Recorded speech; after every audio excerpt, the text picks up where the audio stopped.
it's a great pleasure to see, especially the faces and the names connected for me as part of one of the editors of this anthology. Let me first, we have a sort of a panel, and I'd just like to say hi to Tina Nealon, who I haven't seen in a long time. Tina's there. She's one of the co-editors of the anthology. And to Paul Marion. Paul, if you say what? Yes, Paul is reliving French New Wave cinema by being in black and white. We have a technical problem here, right? My name is John Wooding, and a group of us for the last few years have been working largely under the mentorship of the folks from Cork to develop Lowell into a learning city. And I can't tell you how important the relationship with Sharon and with Dennis and with Tina has been to this effort, because they've been a model. And the two cities are really in many ways quite similar in physical size and location, both on the rivers, both about the same size of population, and both have a sort of major university within walking distance of downtown. So there's a lot of similarities and a lot of differences. We've been working together for the last 3 years. We've mirrored what people in Cork have done around their excellent learning cities and their festival of learning. And this week, we tried to pull together a virtual learning festival in Lowell. And we've had some reasonable success. We've had some great events, everything from discussions to films to walks. And I'd like to thank everybody and all the organizations in Lowell that have helped us put this together over the last few days. It's not what it would have been if we could have done a real live festival, but we're working on it. And we're in very early stages of developing the learning city in Lowell. And we're hoping we can move forward, and especially move forward to become designated eventually, should the United States ever return to UNESCO, to become a UNESCO City of Learning. We've also had a lot of support and help from the City Council, and particularly the former mayor, Bill Samaras, who's been helping us lead this to develop and encourage Lowell to become a city of learning. So in doing all of this and working so closely with all you folks in Lowell, in Cork, we've been, one particularly important event occurred, and I want to turn this over to Paul Marion to say a few words about this.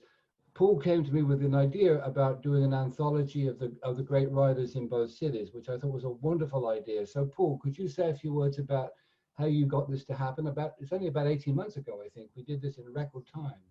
Yes, in some ways it was remarkably fast for a complex literary project. But first, thank you to everyone who's on the broadcast. It's very exciting for me as one of the editors and the publisher to see actually faces in color, unlike mine, that go with the names, you know, that I proofread about 50 times. So, you know, this is an auspicious event. When John told me about the Lowell City of Learning project, you know, I was very enthusiastic. We had done a lot of work together, community-based work at the university. You know, I retired. I think he was still working there when, you know, we began talking about the idea. And I said, well, why don't we do a publication that would, you know, kind of commemorate this partnership, this collaboration between Cork and Lowell. You know, it would be a very tangible, you know, very tangible evidence of the joint effort. It would be lasting. It would meet, you know, some of the goals of the learning city in terms of reading, writing, literacy. You know, it would develop links, you know, between, you know, the American writers, you know, connected with Lowell. The Lowell contributors don't all live in Lowell, you know, but they're people who might have been born or gone to school or worked here and then moved on.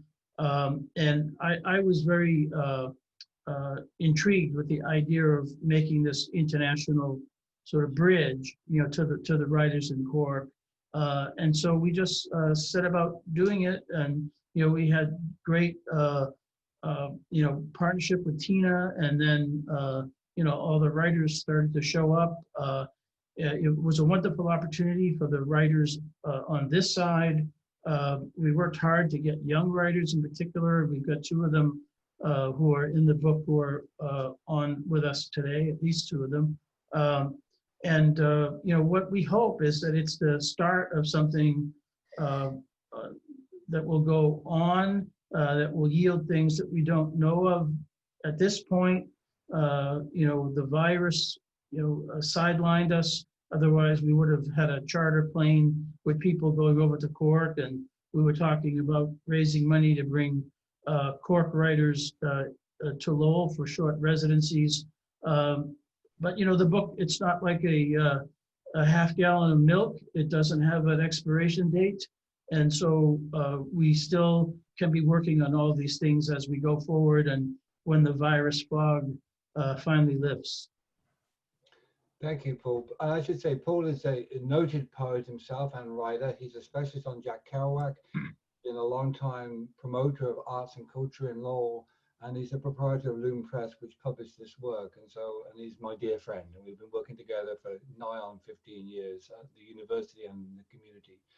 Part of us getting together, I said we need somebody from Ireland, and I was always very fond of and knew Tina Nealon, so I roped her in, and she's been the co-editor of this project with myself and Paul. Tina, could you say a few words about what you did and what you're doing and how you are? Right, well, I'm meant to be retired, but I'm as busy as ever. I'd like to say a few things about the Atlantic currents, I think it's been a fascinating sort of adventure, meeting all these people from Lowell on the page. And just to tell you a bit about how I sort of went about putting the Cork contribution together, I sort of sat down and thought, well, if you were a Martian arriving, maybe you'd like to learn something about Cork, and the same way as I wanted to learn about Lowell. So that's why there's a sort of cross-section of work in the book from Cork. Everybody in it is connected to Cork in some way, but like the Lowell writers, they don't necessarily live here, and they might not have been born here. There's one Australian, the leading Australian poet who spent some time here years ago. And I hope anyway, I hope it gives a sort of insight into something about Cork, about its sort of spirit as well. It's a very artistic city. It's known as Festival City because we have 20-something festivals a year. Of course, not this year because of COVID, but there's this huge variety. I mean, it was difficult keeping down to sort of the number of words I was allowed in my contribution from all the writers together, because there's so many to choose from. But they all seem to have enjoyed taking part. And you can ask some of them. Conal might come in there. Absolutely. The reading today was great. We met in Christchurch, Triskel, and had a bit of a reading. And for me personally, it's the book I'm working on. So it's a work in progress. And up to now, I've only seen this work either on A4, printed out, or on a screen. So to get it back printed in book form, it really was, really is, it sort of puts the skates on you to, okay, finish this thing, this is ready to go, and plus I've been working with Tina forever. I think Tina was the first person to actually publish me when you were editing the Cork Review in Triskel. And oh, yeah. Of that. There's probably, 40 years ago, I'd say. I think it's about so. 1980. Is that 40 years ago? Yeah. But it might be, I lost track of my numbers. All I know is that I was in short pants, right? It was a long time ago. But yeah. And since then, when we were in RT and I was doing the Goldie Fish and you were involved in that, and then when you were editor of the Examiner, literary editor, you called me a few times, and then of course with. Oh. What's happened there? He's gone. Am I still here? Oh, you froze a minute there, Conal. Okay. Well, what I was saying is that. Can you hear me now? Yeah. What I was saying is that my connections with Tina have been very long lasting, right? And that's always a good sign, because in the arts, sometimes you hit a beacher's brook and it can be hard to get over it. But myself and Tina have worked in many different fronts through, as I say, the Cork Review, when you were in RTE, when I was doing Goldie Fish, when you were the reviewer, or the literary editor in the Examiner, we did stuff then. Even when you were in the Opera House, because I remember I was dry cleaning the clothes for the Opera House, right? That's right. So right along the way, right? And the mad thing is that And don't forget Fela and the scribes. well, that's the point that it comes to Yeah. the whole lifelong learning project that you were heading up, and now Siobhan is driving forward. That's been a huge interaction for me, and I was only saying this very morning that it's actually more than the readings and the books. It's the people that I've met, you know, very friendly with, from that, you know, in that link with the Belfast people, right? And you know, I would consider them close family friends now, whereas I would not have met them at all without having engaged in this project that you know, Cork City Council and Siobhan and Tina are basically driving, you know.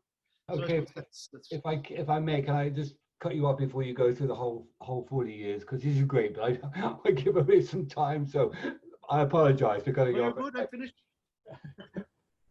Sorry? I'm finished. I'm Okay. good. Okay, rest for a moment.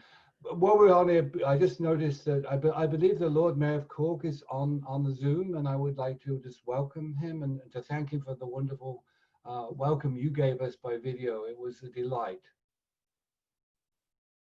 Yeah, hi Paul. John. Hi John, how you doing? Hi. And thank you for your warm welcome. And I'm delighted to be here this afternoon, and I was delighted to do a recording a week ago for you guys, and acknowledging the fantastic work that you do. And also earlier on today in the Triskel, I had the, you know, when I click on to calls like this, they're somewhat different to our standard internal calls or council meetings, because, you know, being honest with you, I'm very much in awe being surrounded by such talent, such undoubted talent. And, you know, it's always a pleasure to see the wonderful work that's being done in our cities, and to have such wonderful ambassadors, in particular people like Conal Creedon, and obviously yourself, John, and of course Paul, and of course Tina as well, and putting together this particular this publication, Atlantic Currents. And I have to say, and I want to really forcefully acknowledge the incredible work that Dennis Barrett does here in Cork City Hall. He's known as Mr. Learning Cities, and he is driving the Learning Cities brand very, very strongly in Cork, because I know Tina mentioned that we were a festival city, and we are a festival city, but we are also the capital of culture. You know, in Ireland, we're a very strong cultural city, whether it is literary, whether it is music. It doesn't really, as Conal well knows, and he plays a very strong part of that as well, and has done so for many years, and is a magnificent ambassador for our city. We are, as I say, we are the capital of culture, and I'd like to congratulate, Paul, Tina, and John for this publication. I don't know, can you see it? It's absolutely magnificent, and we're so proud to be associated with here in Cork. And Dennis has copies of this book strategically placed around City Hall, so you can't get away from it. And there's little pop-ups of learning cities everywhere you turn. And it's down to Dennis and his wonderful team, Siobhan and all the rest of the team in Learning Cities here and in our community section here in City Hall. They do a magnificent work and showcase what Cork is best at.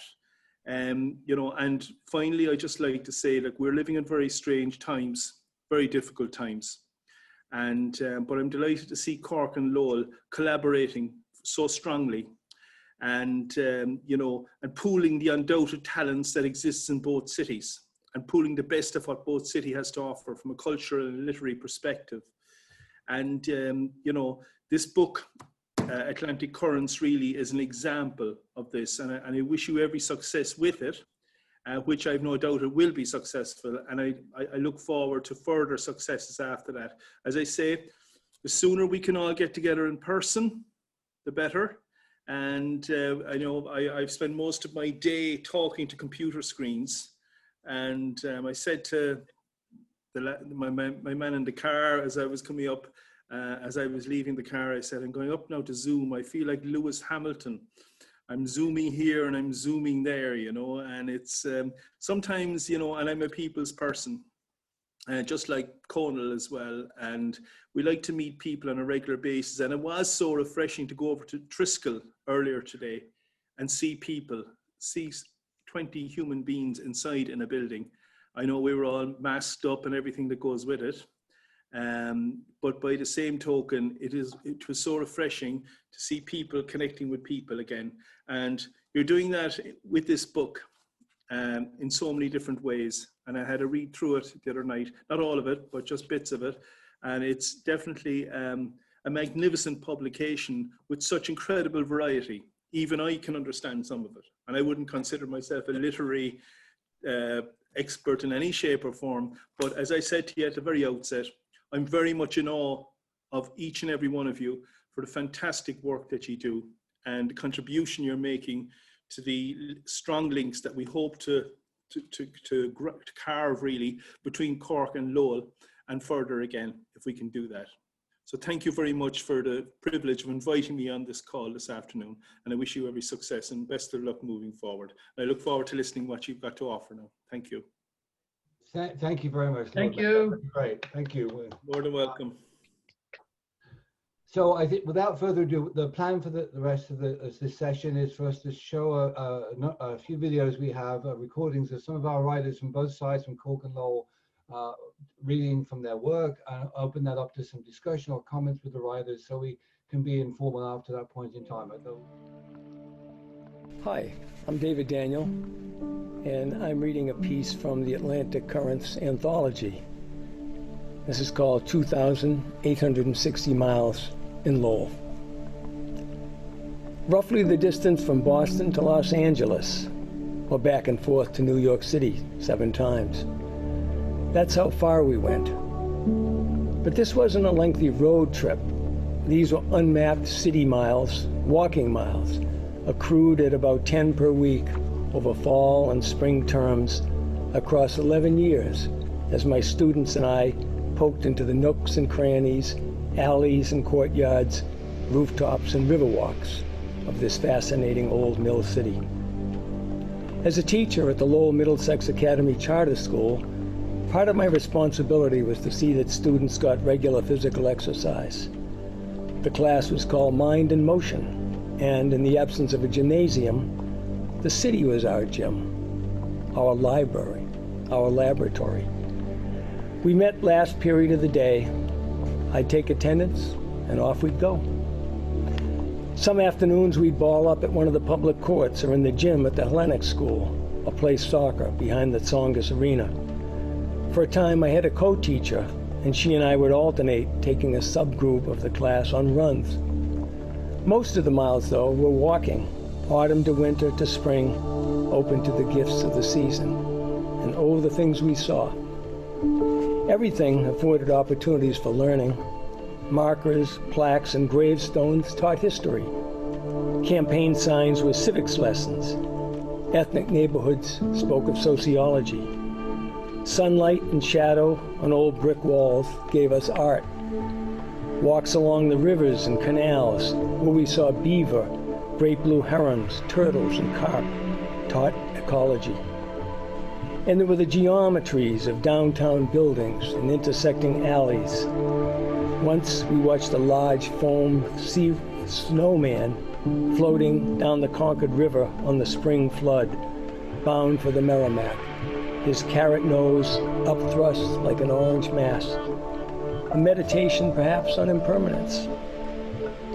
Sometimes we'd buy a copy of the Lowell Sun and sit in Jack Kerouac Park. The game was, suppose you know nothing about Lowell. What might you glean from reading a front-page story, an editorial, an obituary? The city gave us entree. Perhaps it was the school lanyards we wore, the bright go-ahead green of traffic lights, or like the alluring light at the end of Daisy Buchanan's Dock and The Great Gatsby. We went where curiosity took us, over cobbles and asphalt, concrete and glass.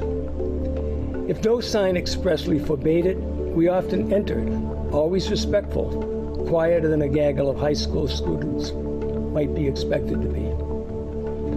The mighty Merrimack River was both a destination and a journey. Some days we'd play soccer or touch football on its banks. More than one of our frisbees floated away. If I remarked that even on his best day, Patriots quarterback Tom Brady couldn't toss a football across that expanse, invariably a student or two taking the bait would grab a stone. And really, a really good throw, and those kids had arms, might make it halfway across before falling in with a soft splash. They'd shake their heads in good-natured chagrin. Another lesson learned. Life lessons for me, too. That the city is a web of life, of linkages, present to past and back again, time performing its magic act.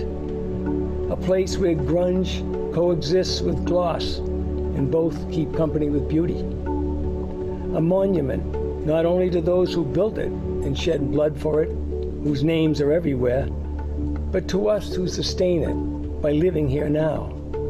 Lessons that, like the river on its long journey, there are tumbles over rocks and spans of slack water, and ultimately a conjoining with the sea. Look at these buildings, I say as we conclude a day's walk along Middle Street, just in time for dismissal. Look up. See the dates? There isn't a person on earth now who was alive when these were built, and these will be here long after we're gone. Or after I'm gone, at least. I want to add, but it's good to leave some things implied.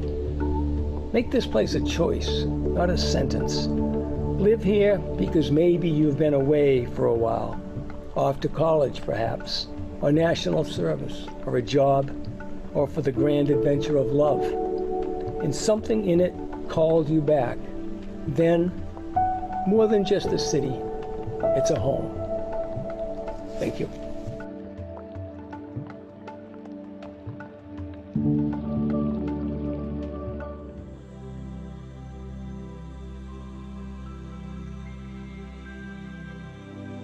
Hello, my name is Christine O'Connor. I'll be reading an essay from Atlantic Currents called Road Trips, Where Strange Things Pass.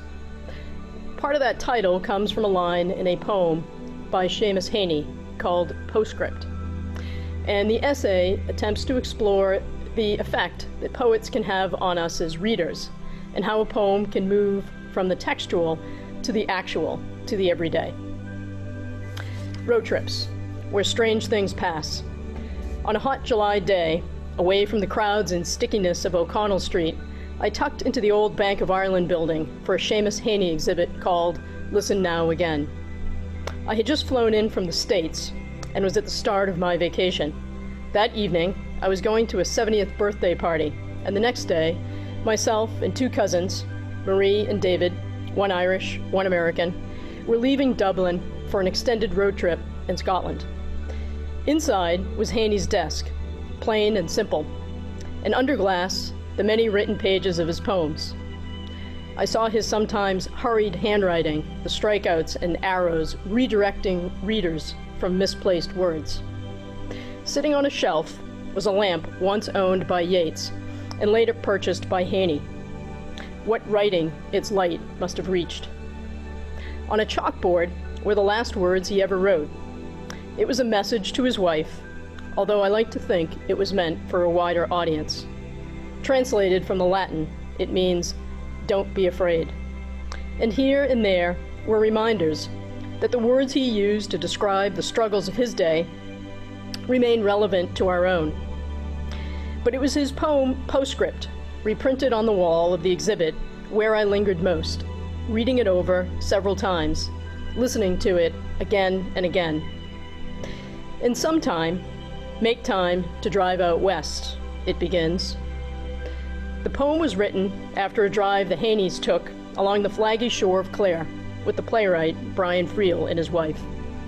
It came to him a few days later, and although working on another project, he stopped and gave into it. After completing it, he sent the poem to the Irish Times. Included in the exhibit was Haney's own cutout copy of its printing, along with the marginal edits he wished he had made. Regardless of his desire to tinker further, it would become regarded as one of his most loved poems. In recent years, this poem tugged at me with a deep sense of familiarity. Perhaps it reminded me of my own flaggy shore, not in the west, but in the north, the rocky coast of Maine, and of my aunts, Eileen, Edna, and Mary, and the many times we too took a ride to the shore in the off-season, bundled up in sweaters, hands deep in pockets. We'd walk from one rocky outcrop to the next, leaning red-faced into a stiff Atlantic wind. In the exhibit, as people passed, I stood, repeatedly reading the poem until I ached with a dull sadness.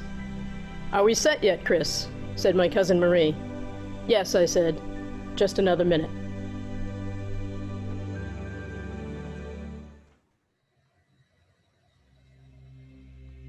This piece is called Port Authority. There's something about that bus terminal. I wonder about the people there at Port Authority. You know the people I'm talking about, the ones who are always there. They have their tickets, they're ready to go, going. They're not waiting, their feet are already out the door, but they are always there. I wonder where they are going, if they're going home. I wonder where home is, since they never leave this bus station. I wonder if they are really all white, or if that is a mere accident, unintentional coincidence of the sculptor's material. You know the people I'm talking about, the commuters, always stationed in the ticket lobby for the buses bound for Jersey. Maybe they're like me. White plastered exterior, but cast in bronze, true colors underneath. I also wonder how they're always moving, en route to someplace else, and yet standing still, here. Permanently passing through this door. And how many doors have I passed through here? There's something about that bus terminal on my own ways to get home. Even though home is a moving target, sometimes. Home is having each foot on opposite sides of a fault line, sometimes. Home is always passing through doors, through this bus terminal. There's something about this bus terminal because I'm always here too. Always here, always on my way to someplace else. Home is being in transit, sitting uneasily on a fault line, on borders between continents, on boundaries between binaries, wanting so badly to not be locked in closets all the time by false dichotomies, deceitful appearances, white plaster over bronze casting. Always, always crossing that threshold, being the first person in line. I was born to run, you know, and not just through train stations at rush hour either. These commuters are bound for Jersey, and I was bound to leave. You ever think about how much time is spent running after your way out of someplace? I was born under Sagittarius, the sign of commuters and movers, since my mother, when pregnant with me, commuted from New Jersey to Queens every day, and this is over the PATH train and then a long ride on the subway. So it was written in the stars, this Bruce Springsteen prophecy. My mother immigrated from the Philippines, and I left New Jersey to continue a legacy of moving, of border crossing, of being always in transition. The commuters, always in movement. They are the company I keep. They're not going anywhere, but they go everywhere with me. There's something about this bus terminal.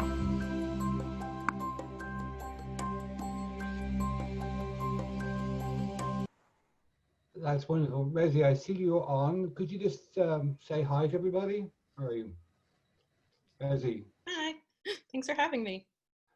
It was a pleasure to have you. That's a great reading. Dave, can you say something? Just our three readers and our authors. David, is he still on? Yeah, real quick.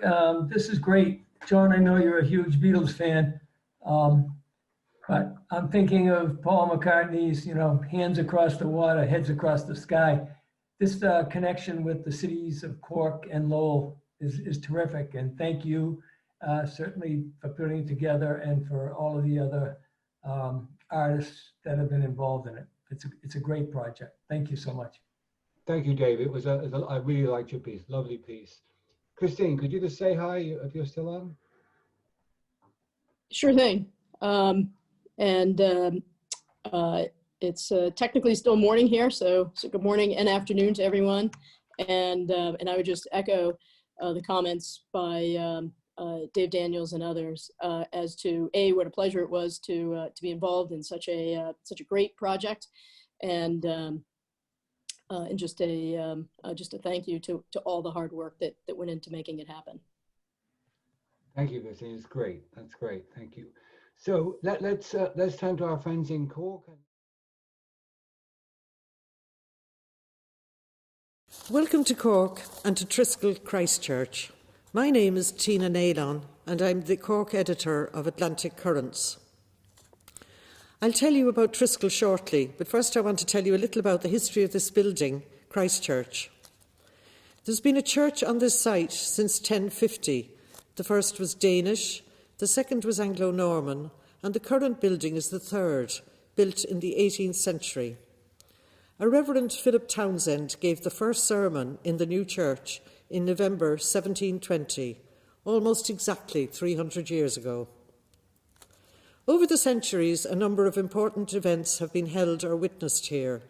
These include the coronation of pretender to the English throne, Perkin Warbeck, in the late 15th century. When Perkin Warbeck, who claimed to be the Duke of York, one of the princes in the Tower, arrived in Cork, the majority of the people supported him.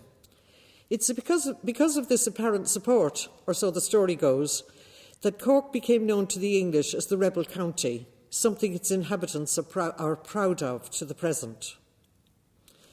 Today's setting for the launch of an anthology of work by writers seems very appropriate when you hear that the Elizabethan poet Edmund Spenser married his bride here in Christchurch in 1594.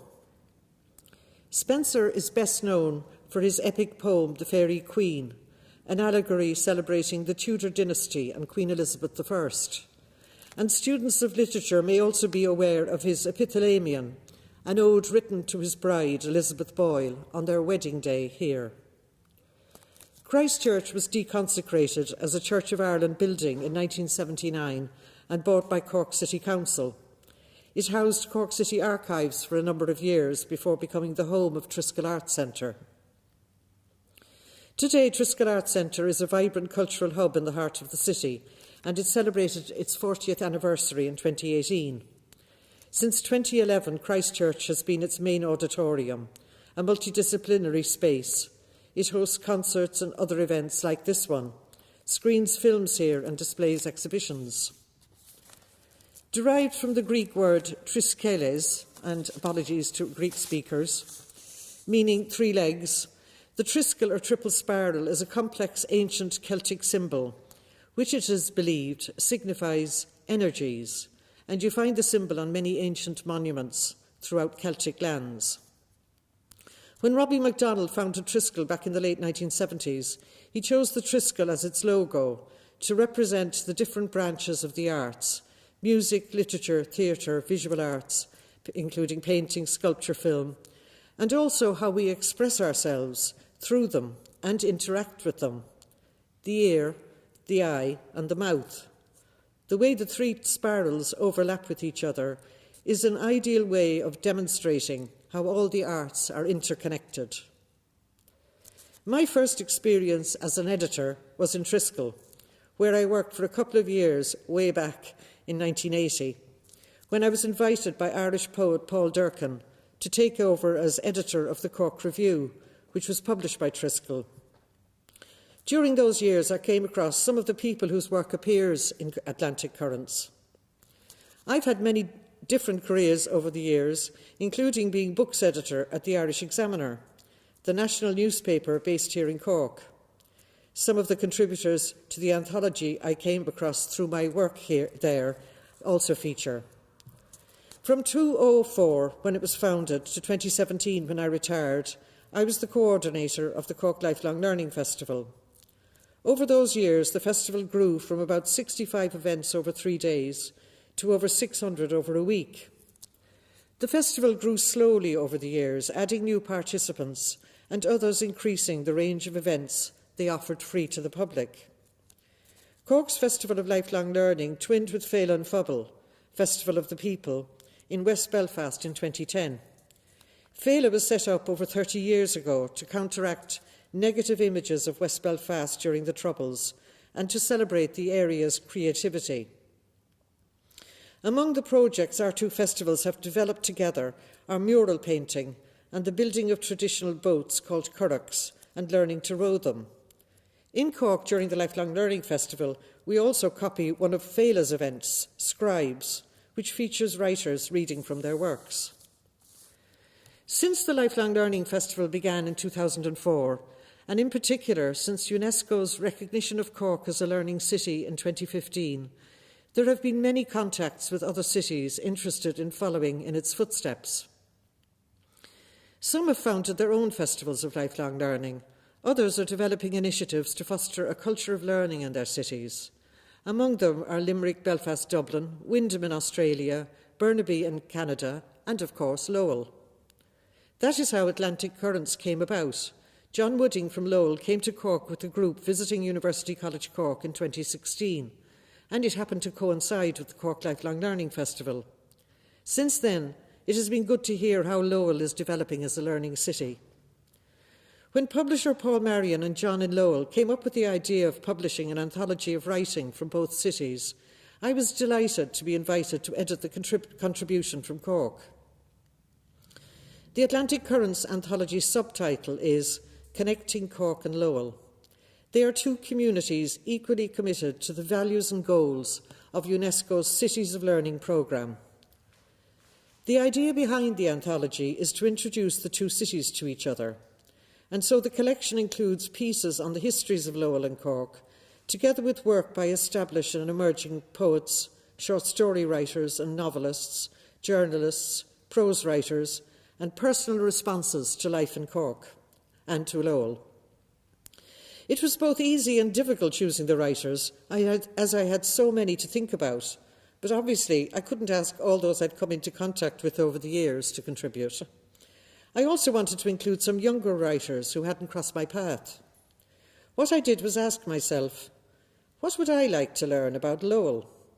I want to know something about its history, about living there now, and to read work written by its creative people.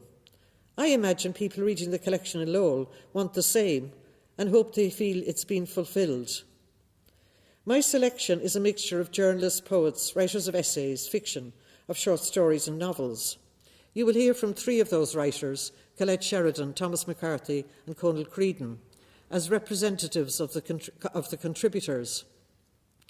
Conal introduced me to young writers Rose Keating, Ali Bracken-Ziad and Alex Hayes, students of his at University College Cork, and I want to thank him for that. I'm very proud of what we have achieved collectively with the anthology. I hope it is only the beginning of building connections between our two cities and look forward to the future and other collaborations between Cork and Lowell. Conal Creedon is a playwright, a filmmaker and a novelist and adjunct professor of creative writing in University College Cork. He is a flaneur around the streets of the city and in 2020 the recipient of the Lord Mayor's Cultural Award and a cultural ambassador for the city. His books include Pancho and Lefty Ride Out, the Second City Trilogy, and very recently, Begotten Not Made. His plays, which have been produced as well as in Cork, in New York City and Shanghai, include The Trial of Jesus and The Cure. His work has been translated into many languages, and he's written drama for the radio, more than 60 hours of recorded and broadcast radio.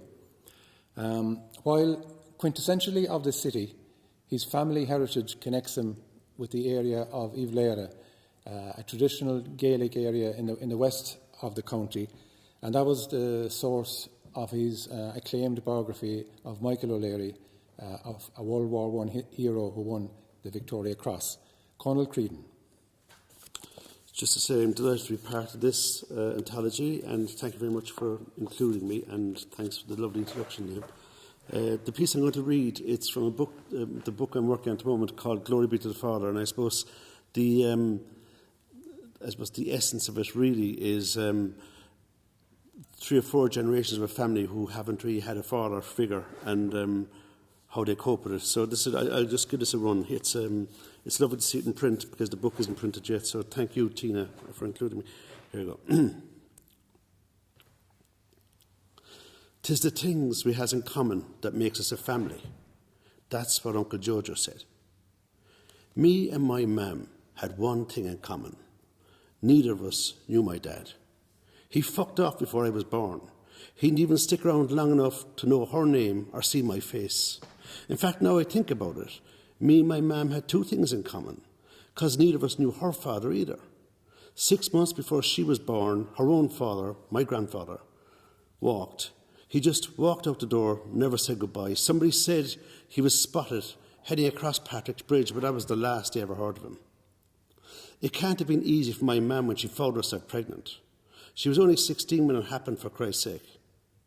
It was her first dance, her first night at the Arcadia Ballroom, her first kiss, her first awkward groping fumble in the back of a van with the drummer of the band, a charming, smooth-talking, drunken man. He told her how beautiful she looked and all the things young girls like to hear, and after plundering her virginity, he bought her a glass of milk and a Chester cake in the Red Spot Cafe, then dropped her off at the end of our street. And that was the first and last she ever heard of him. No, by Christ, it can't have been easy for my mam when she found herself pregnant with me. But all that was a long time ago, 40 years ago or so. It was a time when people were buttoned up in the days before Velcro. It was a time when sex before marriage was one of those sins where confession just didn't make it right. It was too late for remorse, too late for repentance. The damage was done. And no matter how many Hail Marys, Glory Bees, or Our Father she spouted, no matter how many novenas, benedictions, or expositions of the sacraments my mam attended, once that seed was planted, neither God nor man could stop it from sprouting. In her innocence, my mam was branded a slut, and from that day forward she lived her life in the shadow of that vile and filthy debased act. She may have been cast down into the burning fires of hell, not only for eternity, but for the rest of her living days as well. And if those who knew better had their way, they'd have stripped, whipped, and dragged her naked through the streets as an example to any other filthy scruff muff who as much as dared to contemplate sins of their flesh. But thank Christ, that sort of thing went out with witch burning. So all they could do was single her out and shut her out. That was the world I was born into, always on the outside looking in, living in the shadow of original sin. To say my mam's life knew no joy would be no word of a lie. And sometimes I think that with my birth must have marked the death of her childhood. Then again, my earliest memory is of my mam telling me about the morning I was born. She said it was just past midnight, a few minutes into Christmas morn. An overnight sprinkling of snow had blanketed the town into a glistening winter wonderland.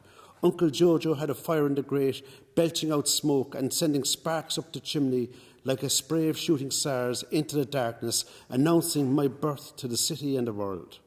My mam swore that at the very moment she heard a choir of angels, they were singing, "Glory be to the newborn King." You were wrapped in blue swaddling, and I held you close to my breast, Christy boy.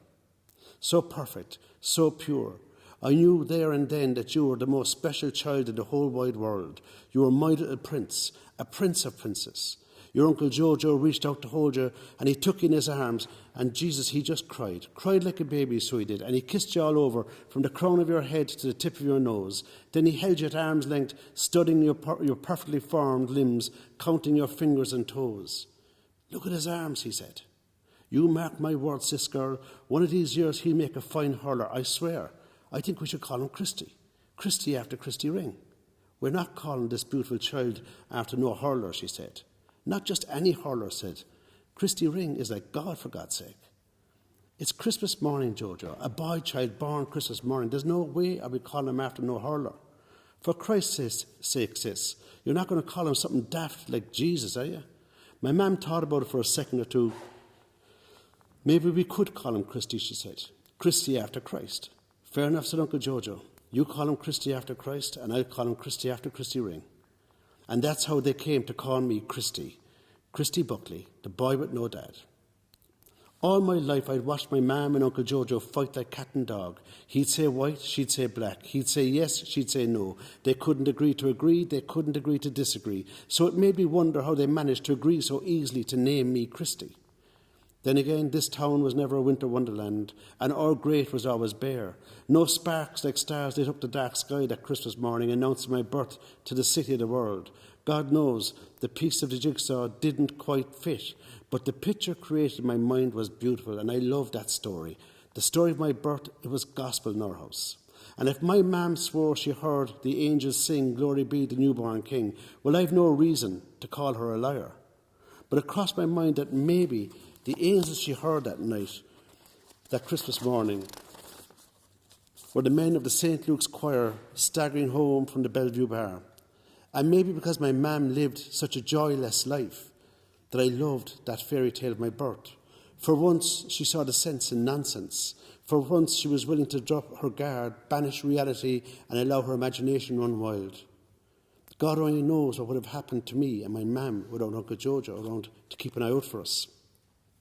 The first 4 years of my life being spent carted up and down 4 flights of stairs, up and down, up and down, up and down, like a bloody yo-yo, my mam used to say. First you, Christy, then all the way back down for the pram, next the pram, then all the way back down for the shopping, because whatever up in shopping, you'd be lost without the pram. But you couldn't leave the child on the side of the street now, could you? Well, could you? And that's how it was. Me and my mam living on our own, in our bedsit, up by the barracks. We didn't need no help from no one. But there was no place to rear a child.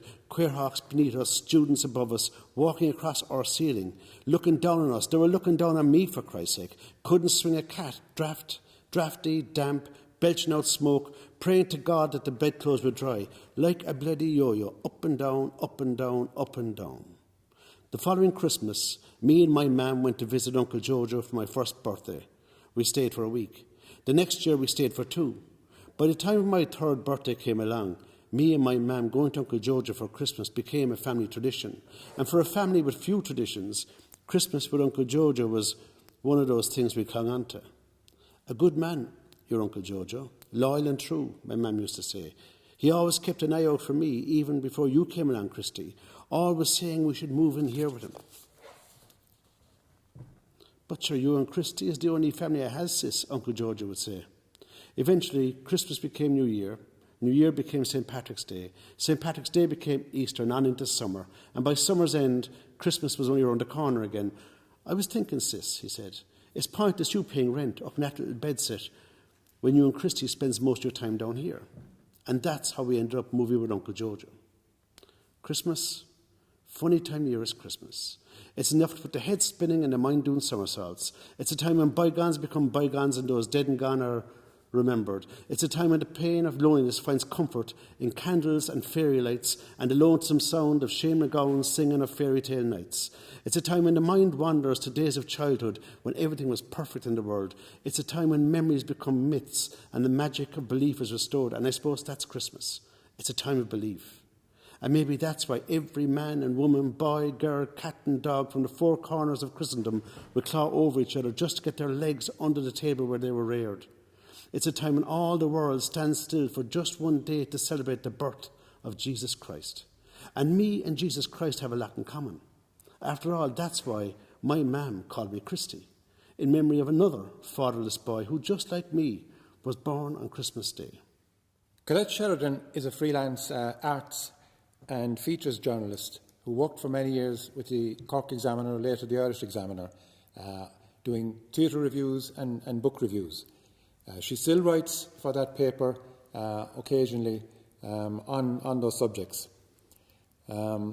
She graduated from University College Cork, and she says herself that she never expected to get gainful work experience with her degree in philosophy and English. Now, she's a critic and an honest critic, but she has always been a great supporter of the arts, and particularly of writers and playwrights. Colette Sheridan. While successful playwright Enda Walsh isn't from Cork, the second city likes to claim him because it was here that he launched his career with Disco Pigs, which premiered at the Triskel Arts Centre in 1996 and toured internationally. Walsh has gone on to a hugely successful career, including working with David Bowie on the Rockstar's musical Lazarus before his death. Disco Pigs also launched the career of Cillian Murphy, who played opposite Eileen Walsh, and the drama about two Cork teenagers with a close but unhealthy relationship also put Corkadurka Theatre Company on the map. Artistic director of Corkadurka, Pat Kiernan, has gone on to direct the company's myriad award-winning plays, most of which are site-specific, taking in locations including the city's courthouse, Spike Island, which used to house prisoners, and the former Sir Henry's nightclub for a memorable production of A Clockwork Orange. For a small city, Cork punches above its weight when it comes to theatrical talent. There's the likes of London-based Fiona Shaw, who began to make waves as an actor at the Dramatic Society at University College Cork, known as Dramat. There too, John Crowley, now a film director, started his career. Before turning to the silver screen, directing Brooklyn, starring Saoirse Ronan, and The Goldfinch, starring Nicole Kidman, Crowley directed plays for Druid and the Abbey, as well as on Broadway and in London's West End. Crowley's older brother, Bob, an acclaimed set designer who has won Tony and Olivier Awards, attended the Crawford College of Art and Design in Cork before heading for the bright lights of London. Less starry, but nonetheless talented dramatists living and working in Cork City include Conal Creedon, whose Second City trilogy, commissioned for Cork's tenure as European Capital of Culture in 2005, has been performed in New York following an extended run in Cork. Creedon, who is also a novelist and a documentary maker, lives and breathes the sights, sounds and smells of Cork City. From his inner-city home, he casts an astute, observant eye over his fellow Corkonians and is attuned to the local idiom, the sing-song delivery of speech and the references from sports to the Bible and drinking culture. Former arts editor of the Irish Examiner, Declan Hassett, has been writing plays since his retirement, including Sisters, originally for the late acclaimed actress Anna Manahan, who performed it at the Everyman. There's also local journalist Liam Heelan, who moonlights as a playwright. And there's the former banker, Jeff Gould, who tours the highways and byways of County Cork with his Fit Up Festival, following in the tradition of the actor-manager Anu McMaster, who brought plays to the provinces decades ago. The city has two main theatre venues, the 1,000-seat Cork Opera House on Emmet Place and the smaller Everyman Theatre, a beautiful Victorian building on McCurtain Street, which used to be January's Music Hall and later the Palace Cinema. The Everyman Theatre, currently run by the dynamic artistic director Julie Kelleher, stages everything from Beckett, mostly by Gar St. Lazare, the unparalleled champions of the absurdist writer,